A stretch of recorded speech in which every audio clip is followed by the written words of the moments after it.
Hey everyone, my name is Gamer Corey and welcome back to another Red Dead Online video. Now in today's video, I do want to go over how to make money or the best possible ways of earning money with the Naturalist role here in Red Dead Online.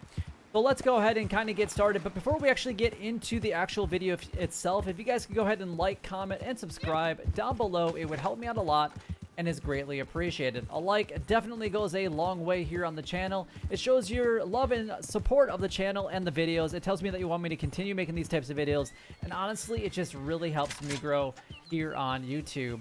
But anyway, one of the first things that you guys are going to want to do is obviously get the Naturalist role, so you guys have already spent a little bit of money that way. And then what you want to do is make sure that you guys have a varmint rifle and purchase a little bit of the sedative ammo from Harriet, and then basically go to town by killing or sedating pretty much anything that you guys possibly can. Now each of these samples are going to be in some cases a little bit unique, and we're going to go over that here in just a moment. But the first biggest takeaway that I want you guys to realize is I want you guys to know that you guys need to sedate every animal that you guys come across. The bigger the animal, the more sedative that it will be required to actually sedate that specific animal and take its sample. Now, obviously, you can go after rabbits, which only take, 2 shots with sedative ammo. But, like that one, is like 6, 7, 8 shots, and then bigger one like grizzly bears or even the moose can take a lot longer than that to actually take down with the ammo. So you guys are going to want to make sure that you guys have that. Now there is another method of actually making money with Gus, but I'm going to save that actually separate because I want to go over a couple things prior to that, just because that isn't the main way of actually how we're going to be making money. Because if you're going to be doing something with Gus, you're probably giving it to him so that you can get a pelt out of the deal. So that's not making you money, that's actually you spending money. And this guide is going to be focusing on how you guys can actually generate income from this. So obviously we just went over anything you guys find. If it's a white-tailed deer there, if it's a grizzly bear, if it's a rabbit, you guys want to sedate anything that you possibly can. Now obviously you want to get closer to the animal when you're shooting it, because that will require less ammo as well. And you need to obviously make sure that you guys are consistently and constantly making sure that you guys have enough of that ammo so that you guys can actually sedate as many animals as you possibly can. Alright, so let's actually make our way back up to Harriet. I was actually hoping that the grizzly bear was going to be over here in this area, but apparently it's just not going to be. So when we actually get over to Harriet, you guys will actually see in my inventory that I do have a variety of different samples that we can actually donate to Harriet. Suppose we're all bound by our indiscretions. All right, so we're gonna go ahead and sell. That's what we actually want to do. We don't want to necessarily buy. Let's see what you have for me. And these are all the different ones that I have. I have 21 different varieties, and you can see that I have got 9 gray wolf samples. Now, I'm going to sell a few of these because I have too many. Risk you took in getting this. And honestly, gray wolves actually usually spawn in, well, quite the collection of 3 or 4 like 3 or 4 at a time. So I always try to keep it about 5. Now, the more uncommon ones, and I'm going to go over this list of what I currently have, that I'm going to say is uncommon.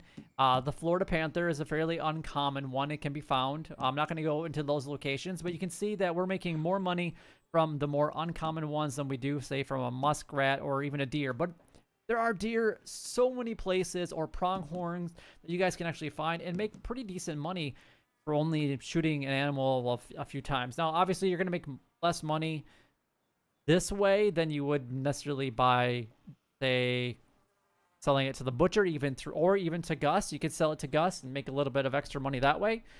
But we're going to specifically be focusing on the Naturalist role as of right now. Now we got Timberwolves, which there's a reason why I'm always keeping these in my inventory. There's a reason why I'm keeping, say, I'm trying to find the ones that I'm actually looking for here. I do have quite a lot to do here. The Western Bull sample, I've got 2 of those. The grizzly bears I try to hold on to. The jackrabbits I don't really care. But you can see if we're selling 3 of those, we're going to get $3.15. And now you can carry 10 of these at a time, right? Now the legendary animals are kind of like the regular ones, where some of them go for relatively cheap. I think the most the least expensive one that I've actually got for a sample was like $11, and I think the most expensive one was around 50 that I think that I've collected so far.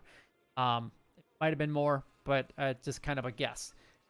But you can turn all these into. Now, this isn't where you're going to make the money from, so I'm going to show you guys the Come on now.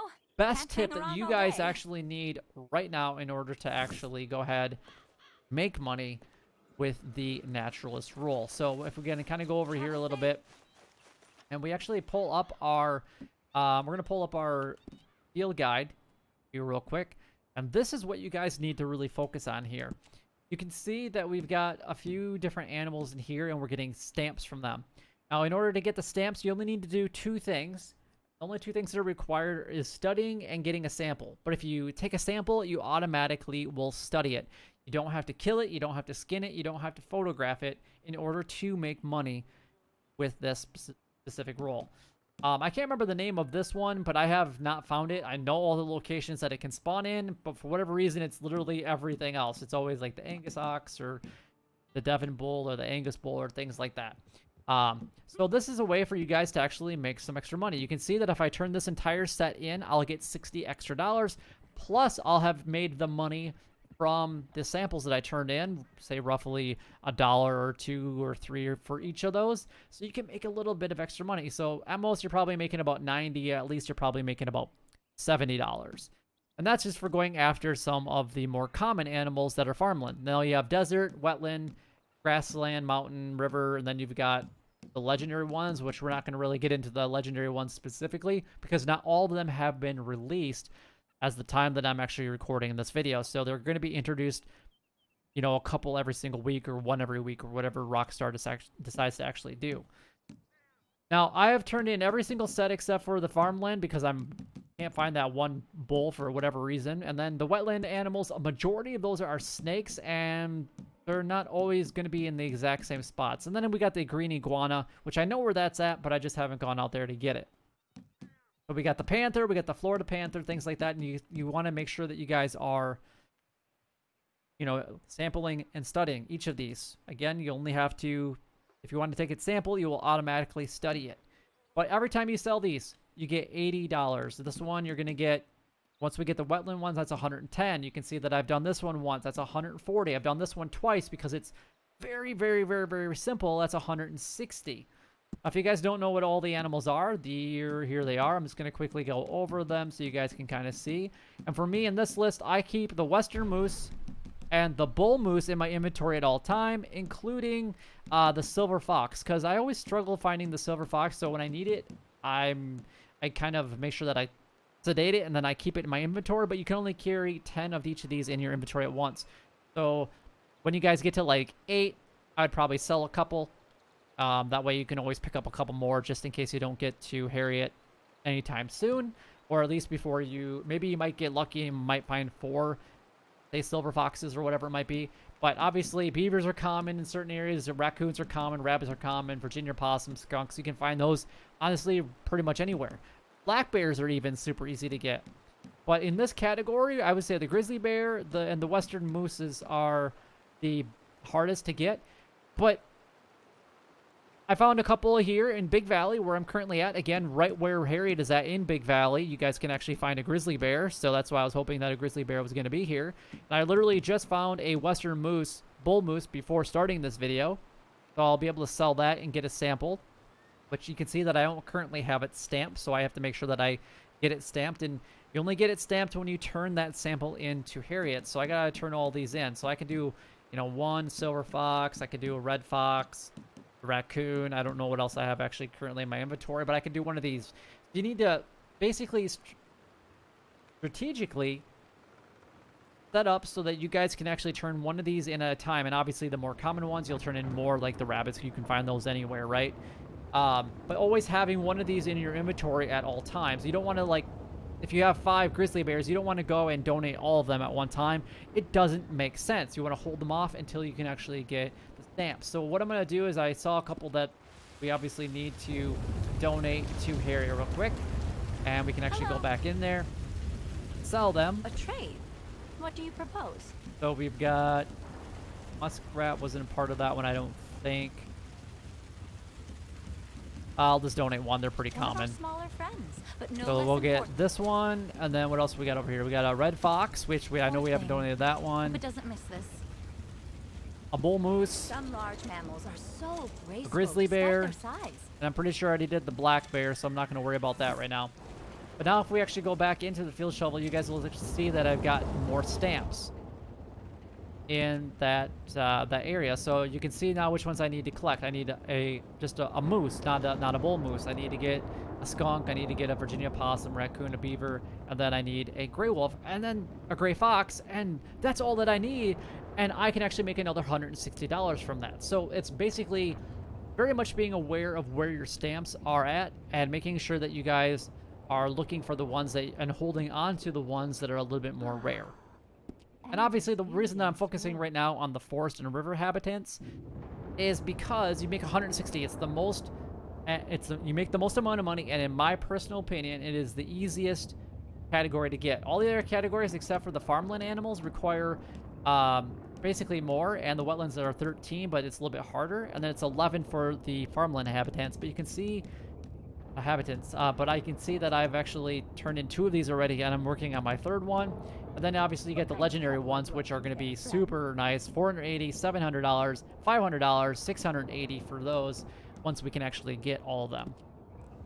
Now, the other thing that you guys can actually do to make money is when you guys get to rank 5, she will give you guys missions. Now, this is a great way to get either certain bison that you might be looking for, or maybe... Now, a lot of these missions, for the most part, do repeat themselves. So but you can make money this way, or if you guys want to do your pelts to Gus, you can definitely do that. You'll make a little bit of money from doing that. Then you will have to obviously spend a lot of money to get the outfit that you're actually looking for. So spend it wisely on the outfits that you truly want to get. Now, the legendary animals are in the game forever, and it doesn't matter when you really get them. So if you don't want to purchase it now, you want to focus on making money, focus on the things that we just kind of talked about here. Making sure that you guys have the stamps, enough stamps. Only one of the stamps is all you need in order to turn a full set. Keep a very close eye on the more...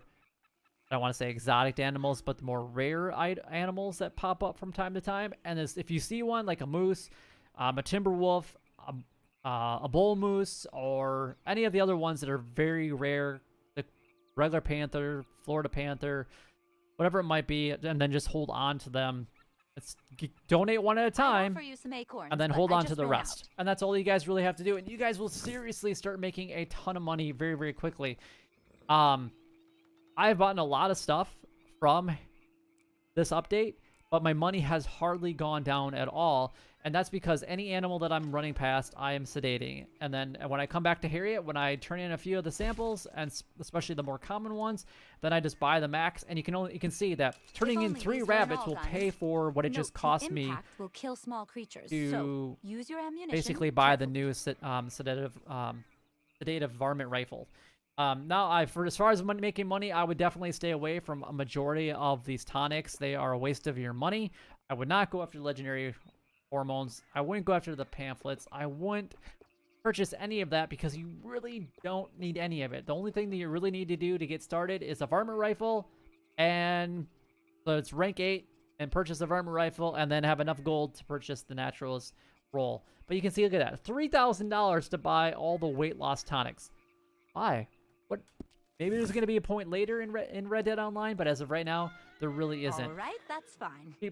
If you are aware of the things that you will be spending money on within the naturalist role, then you know exactly what you need to do in order to make money. But if you aren't aware of those things, that's where you guys can cause a lot of problems and where you go spend your money, because right now the naturalist role is the most expensive role, but you can make a lot of money fairly quickly. And the nice thing is once you collect a sample of a legendary or any other animal, it's in your satchel, and it's in your satchel for good. So you don't have to worry about griefers ruining your trader or your moonshiner roll or anything like that. So it's quite handy. It's virtually like the collector. Once you collect it, it's in your inventory for good. And no matter what person kills you or does anything to you, you will still have it and be able to do it. Obviously, when it comes to the hides that you're going to be donating or skinning and giving them and selling them to Gus, now that's where you might have to worry about some griefers. But other than that, you shouldn't really have too much of an issue. But anyway, that is Hello, all my of the money lovelies out making there. guide things that I have for you guys. Again, I've stayed pretty much consistently even with all of my purchases recently. I think I've gone down maybe $1,000 with this entire roll so far, and that is buying like a lot of the new items that were available here in Red Dead Online. But if you guys did enjoy the video or found it helpful in any way, then don't forget to like, comment, and subscribe down below. It would help me out a lot, and it's greatly appreciated. But until next time, YouTube, you guys keep doing what you're doing because you're already doing it, and you guys stay gaming.